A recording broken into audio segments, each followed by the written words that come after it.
প্রিয় দর্শক, আজ আমরা জানব ইতিহাসের এক শক্তিশালী মুসলিম ভূখণ্ড ইরানের গল্প।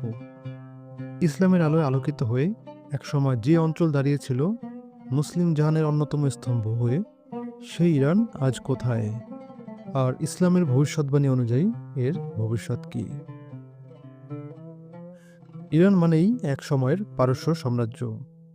সাইরাস দ্য গ্রেট এর বিশাল সাম্রাজ্য, যা আজকের ইরান, ইরাক, আফগানিস্তান ও তুরস্ক পর্যন্ত এর বিস্তৃতি ছিল। ইসলাম আসার আগে তারা ছিল মজুসি বা অগ্নিপূজক। কিন্তু 651 খ্রিস্টাব্দে খলিফা উমর ইবনে খাত্তাব রাদিয়াল্লাহু এর শাসনামলে মুসলিম বাহিনী পারস্য জয় করে।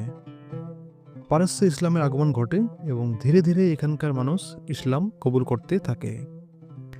ইরানি মুসলমানরা পরে ইসলামী জ্ঞান, বিজ্ঞান, হাদিস ও তাফসির চর্চায় অগ্রণী ভূমিকা পালন করে। একসময় ইরান সুন্নি সংখ্যাগরিষ্ঠ ছিল, কিন্তু 1600 শতকে সাফাভিদ সাম্রাজ্য গঠনের পর জোর করে শিয়াবাদ চাপিয়ে দেওয়া হয় জনসাধারণের উপর। শিয়া মতবাদের প্রসার ঘটে ইরানে, আর সুন্নিদের উপর চলে নিপীড়ন। আজও ইরান একটি শিয়া প্রধান রাষ্ট্র এবং এখানকার সরকার ধর্মনির্ভর শাসন ব্যবস্থা চালায়, যাকে উইলায়াত আল ফিকাহ বা ধার্মিক শাসনের অধিকার বলে। 1979 সালে ইরানে ঘটে এক বড় পরিবর্তন। আয়াতুল্লাহ খোমেনির নেতৃত্বে এক ইসলামী বিপ্লব ঘটে, রাজা শাহের শাসন পতন হয়। নতুন সরকার ইসলামিক রিপাবলিক অফ ইরান গঠন করে। তবে এই শাসন ব্যবস্থা পুরোপুরি শরীর ভিত্তিতে নয়, বরং শিয়া মতবাদ কেন্দ্রিক।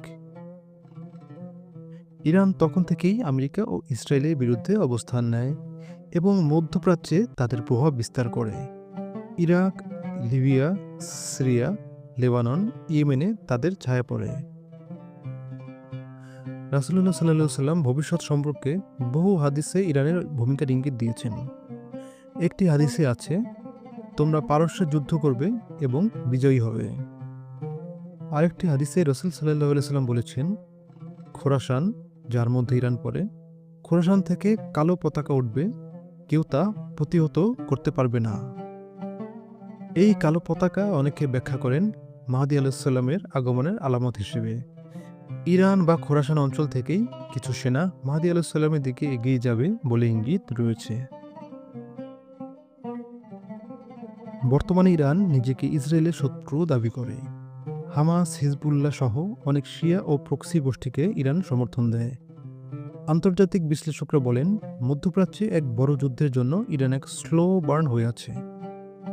হাদিসে আছে, এক যুদ্ধ হবে, মালহামা আল কুবরা, বিশাল যুদ্ধ, যা মাহদী ও ঈসা আলাইহিস সালামের আগমনের পূর্ব ঘটবে।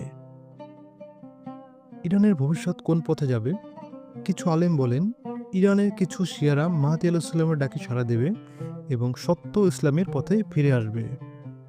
আর কিছু চরমপন্থী বিপদগামী শিয়ারা হয়তো মিথ্যা দাজ্জালি আন্দোলনে অংশ নেবে।